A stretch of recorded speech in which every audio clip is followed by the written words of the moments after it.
संस्थेचे अध्यक्ष आमचे मित्र आदरणीय श्री चिटणीस, त्यांच्या पत्नी आणि या सातारा शाखा अमरेंद्र भास्कर मराठी बालकुमार साहित्य संस्थेच्या अध्यक्षा शिल्पा चिटणीस, मुख्याध्यापिका वामन मॅडम, यादव सर, आमचे प्रमुख पाहुणे दस्तगीर शेख, जगदाळे सर, शाळेतले इतर सर्व शिक्षक, समोर बसलेले आणि माझा फोटो घेत असलेले रेकॉर्डिंग करत असलेले इंगळे सर आणि ताठ बसलेल्या ही मुलगी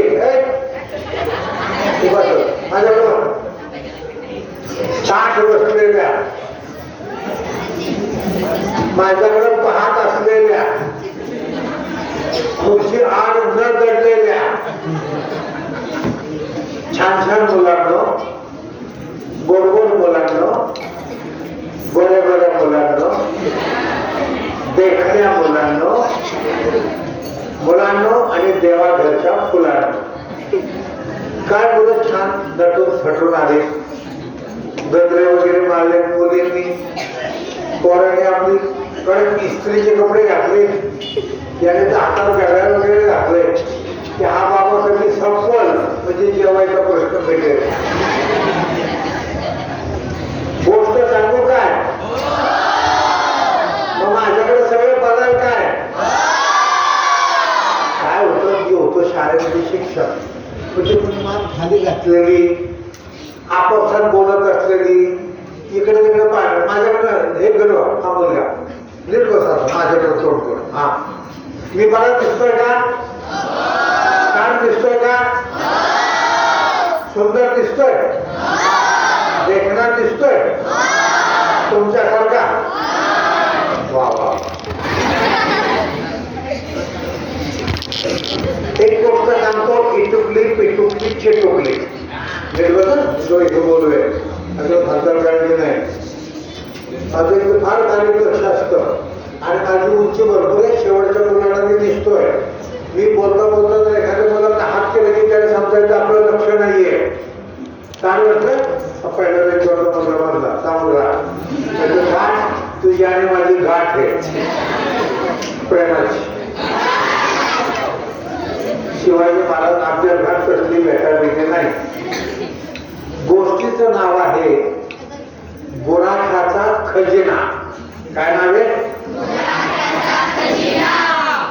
गोष्टीचं नाव सुद्धा पाठ पाहिजे, लक्षात पाहिजे. घरी गेल्यानंतर कुणी विचारेल अरे आज काय तुमचं संमेलन झालं? काय झालं शाळेमध्ये? संमेलन झालं. मग कोण आलं होतं?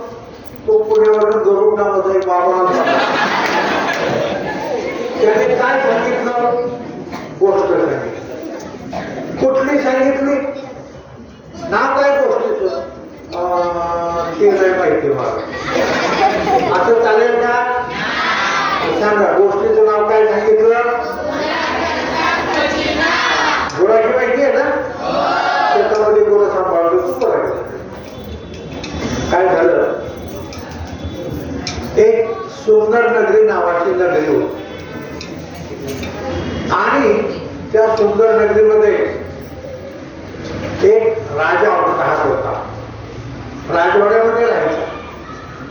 राजवाडा भव्य आणि दिव्य,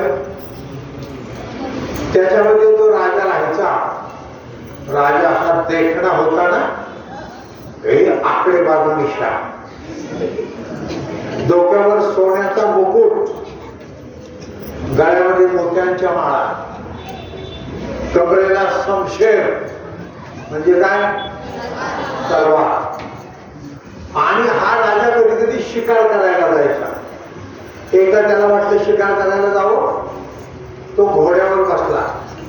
राजा घोड्यावर बसून शिकार करतो ना, का गाडीवर बसून करतो? घोड्यावर बसला आणि शिकारीला निघाला. राजा एकटा कसा जाईल? एकटा जाईल ना शिकारीला. त्याच्या बरोबर 2 सेवक होते. किती? 2 सेवक होते. राजाला काय अपघात झाला, काय अडचण आली तर त्याचं रक्षण करायला, त्याला मदत करायला त्यांचे 2 सेवक ते पण घोड्यावर बसले. राजा उमदा देखणा घोड्यावर बसला, जंगलाच्या दिशेने राजाचा घोडा निघाला. पाठीमागचे 2 सेवक घोड्यावर बसून टक टक टक टक टक टक करून निघाले. घनदाट जंगल, 20-25 बैल आजूबाजूला पसरलेलं घनदाट जंगल, हिरवीगार झाडी आणि राजा शिकार करायला निघाला. राजा फिरतोय घोड्यावर बसून फिरतोय. बराच वेळ झाला, अर्धा तास, 1 तास, 1.5 तास, 2 तास. शिकार काही नजरेच्या टप्प्यात येईना. म्हणजे एखादा हरिण म्हणा, बरोबर, एखादा वाघ म्हणा, एखादा सिंह म्हणा, नजरेच्या काही टप्प्यात येईल.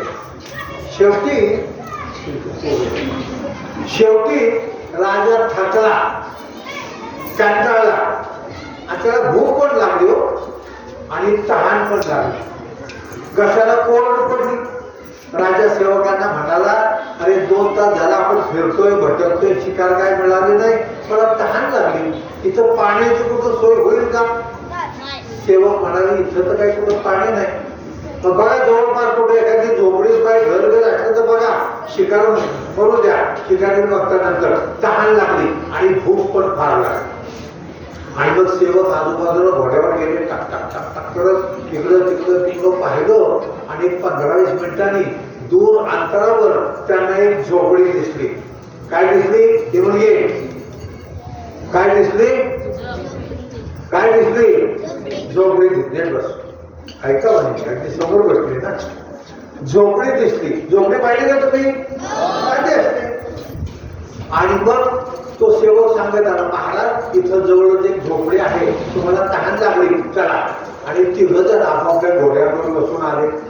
घोडे सोडून दिले, घोडे गवत खायला लागले.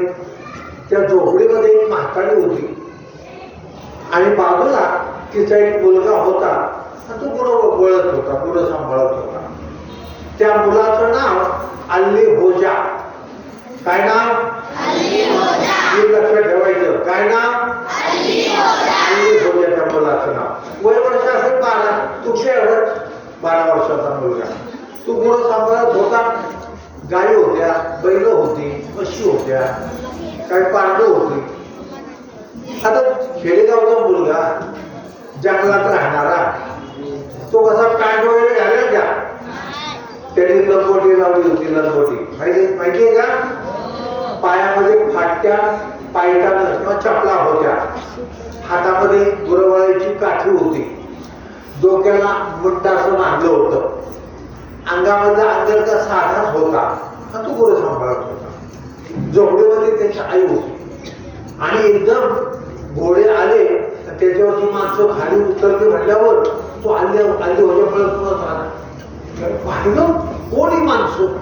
आता राजा गोरापान देखना, त्याच्या अंगावर राजा बसलं आणि हा पळत आला आणि असा राजा पाहायला लागला. म्हणलं कोण रे तू? राजा चमकलाच. पोरग आरेकडे बोलते. तो म्हणाला, मी राजा आहे. तिकडे कसा काय आला? आणि बाबा रस्ता चुकलो. रस्ता चुकला तू? राजा रस्ता चुकतो म्हणतो. आणि काय पाहिजे तुला? आणि मुला तहान लागली. कोण आहे घरामध्ये? माझी माय आहे की. पाणी आणता. तो आत गेला की आई बघ कोण माणसं आल्या, पाणी दे, पाणी, माठाचं पाणी दे. मायने पाहिलं, कोण हा? राजे नगरीवरून आले, शिकार करायला आलते. शिकार काय मिळालं नाही, तहान लागली, भूक पण लागली म्हणताय. आणि रस्ता मी चुकले. एवढा मोठा राजा नसतं. बरं बाबा, माठाने भराभरा पाणी आणलं, थंडगार माठातलं पाणी दिलं आणि घटा घटा घटा राजा पाणी पिला. सेवक पाणी पिले आणि राजाला बरं वाटलं. माझ्या म्हाताने तहान भागली पण भूक बी लई लागली. आहे का घरामध्ये? आम्ही जेवायला वाटतं तेव्हा 10-15 मिनिटं. आणि मग 10-15 मिनिटं पडदिशी स्वयंपाक बनवला, भाजी तयार झाली, बसायला टाकलं पोतं. आता झोपडीमध्ये काय असतात? पोतं टाकलं बसायला, पाणी दिलं प्यायला, जेवण वाढलं आणि राजा खायला लागला. गुराख्या तो पोतं पासून येतो. एवढा मोठा राजा, राजवाड्यात राहणारा, नगरीत राहणारा, त्याला भूक लागली, तहान लागली, भराभरा खात होता. आणि मग त्याचं पोट भरलं. पाण्याचा तांबा घेतला, घटा घटा पाणी पिला आणि ढेकर दिला. मुराने पोटाला हात फिरवला तर हे चुनचुनीत पोरग पाहिलं राजाने, म्हटलं पोरग हुशार दिसते. म्हणा म्हातारे ते तुझं पोरग का? म्हणजे माझंच आहे. माझ्या लोकांचा आणून ठेवू माझ्या गावात. बर बर बर. नाव काय याचं? त्याचं नाव अल्ली होजा. काय काय काय? अल्ली होजा. बर. शाळेत जातो का? अहो इथे जगात कुठली शाळा आली? आमची गुरु आहेत, त्याचं दूध निघतं, थोडी शेती येते, आम्ही करतो. शाळेवेळेत काही जात नाही. पेन लिहायला येत नाही, अजिबात येत नाही. त्यांनी पाठी तरी पाहिली का? अजिबात नाही. पेन्सिल पाहिलीच नाही. पण बोलायला चुनचुनीत आहे. हा मोठा होईल. हा होईल का बाबा? माकडे एक विचारू का? काय त्या मुलाला माझ्याबरोबर पाठवशील का? कुठं? नगरामध्ये. याला शिकवीन, शहाणा करीन, त्याला शिकवली आम्ही, घोड्यावर बसायला शिकवीन, धनुष्यबाण चालवायला शिकवीन. पाठवशील? नको नको नको बाबा, एकूण एक पोरग, मला त्याच्याशिवाय दुसरं कुणी नाही. त्याचा माल गेला तेव्हा घरी निघून मला त्याचा आधार, त्याचा मला आधार, त्याला कुठे नेत. बरोबर तुझा विचार कर, पण जर माझ्याबरोबर पाठवलं तर पोरग शिकून मोठं होईल. नको बाबा. आली वगैरे ऐकलं ते म्हणा आहे काय, मला जाऊ दे की राजा बरोबर. कशाला बाबा, मला काय माहिती नाही तो. जातो की मी राजवाडा नाही बघितला, राजाची नगरी नाही बघितली. अरे बाबा मला करणार नाही. मग तुला तू येत आहे ना तुला भेटायला, तुला जायचं म्हणतो. बर हे बघ बाबा, हे राजा म्हणजे मोठे माणसं, यांचं मन घडीत असं तर घडीत तसं. राजाचं मन म्हणजे आळवावरचं पाणी. आळवावरचं पाणी कसं घरगळून जातं, तसं राजाचं मन कधी बद्दल सांगता येत नाही.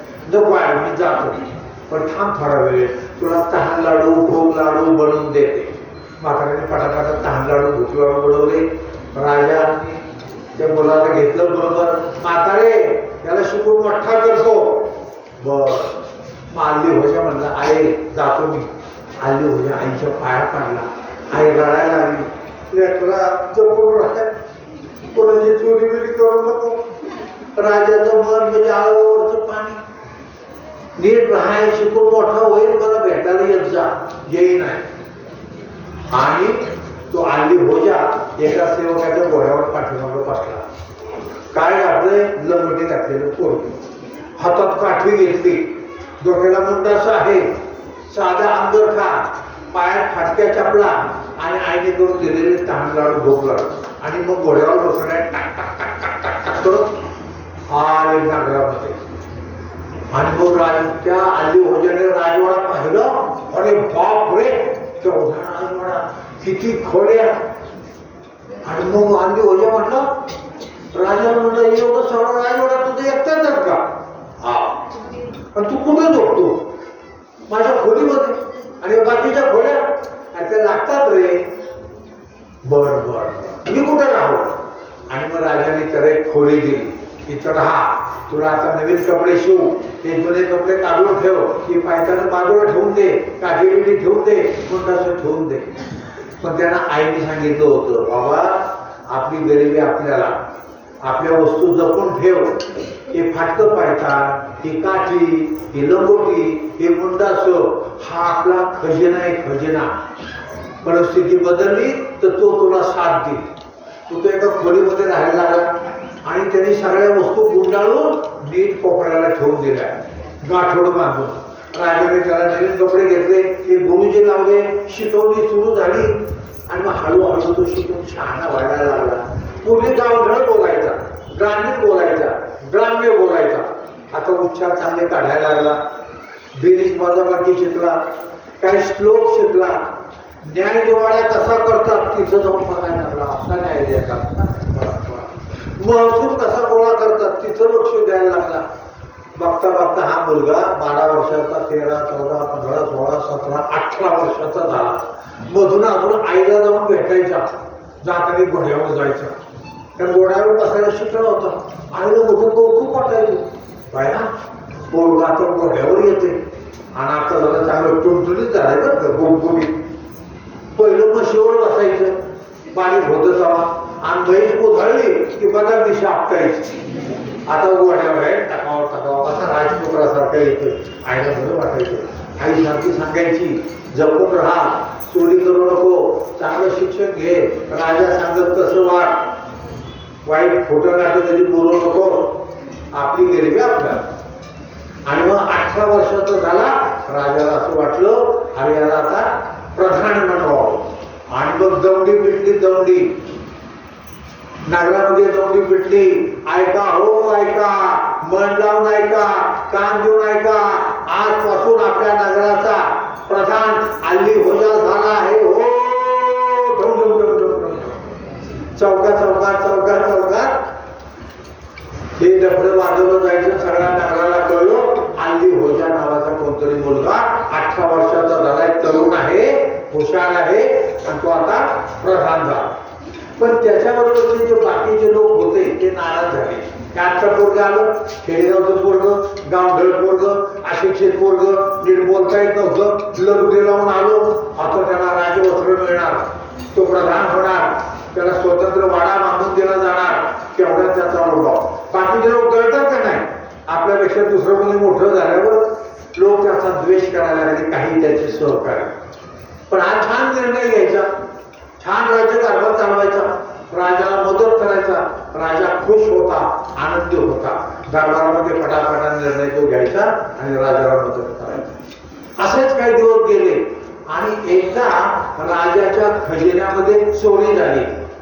खजिना माहितीये, त्याच्यामध्ये सोनं असतं, मोहरा असतात, चांदीची भांडी असतात, तलवारी असतात, ढाली असतात, आणि हिरं माणकं असं सगळं त्या तिजोरीमध्ये असतं. आणि त्या तिजोरीमधले काही हिरे माणकं चोरीला गेले आणि हे उघडकीला आलं. त्याचं कुलूपच तोडलेलं होतं. आणि मग राजाला सांगण्यात आलं आपला खजिना लुटला गेलाय, त्यातले महत्वाचे हिरे माणकं चोरीला गेले. राजाला राग आला, त्याने दरबार भरवला आणि शिपायांना बोलवलं, चारही दिशांना घोडे पाठवा आणि चोराचा शोध घ्या. आणि मग चारही बाजूला शिपाई गेले, दौडत गेले, या गावात गेले, त्या गावात गेले, याला विचार त्याला विचार, चोराचा शोध घे. चोर काय सापडला नाही. 4 दिवस झाले, चोराचा शोध नाही लागला. आणि मग राजाच्या कानामध्ये एक सहकारी पुटपटला, अहो तुमचा तो अल्ली होजा आहे ना, तिथे खेडेगावचं पोरग पकडून आणले, त्याला तुम्ही प्रधान केलाय, हे सांगतो त्याने चोरी केली.